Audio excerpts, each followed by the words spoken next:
Сәлеметсіздер ме, құрметті көрермендер, каналымызға қош келдіңіздер.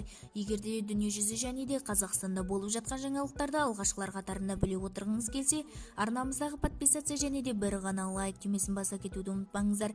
Лайк түймесін басқан қолдарыңыз кебатуланың қабырғасын ұстауын нәсіп етсін. Ал ендеше бастадым. Жұмыссыз қалғандарға төлемақы беріледі. Фото оф Эльмира Ағабек. Эльмира Ағабек 13.05.2023 02.47.67. Төлемақы фото ult.kz. Еңбек және халықты әлеуметтік қорғау министрлігі қазақстандықтар жұмысынан айырылғаны үшін төлемақы алуға банктің атап айтқандай халық мобильді қосымшасы арқылы өтініш жібере алатынын мәлімдеді деп хабарлады turkistan.kz.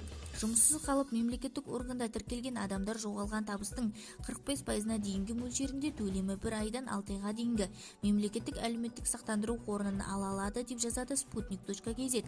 Төлемді алу үшін тиісті өтінімді жұмыспен қамту орталығы, халыққа қызмет көрсету орталығы, электронды үкімет порталы nbek.kz, электронды еңбек биржасы арқылы немесе тиісті SMS хабарлама жауап бере отырып проактивті түрде беруі қажет болады. Енді халық мобильді қосымшасының пайдаланушылары мемлекеттік қызметтері бөлімінде өтініш бере алады. Бізді тамашалауды жалғастырыңыздар және бір ғана лайк түймесін басып сау саламатты болыңыздар.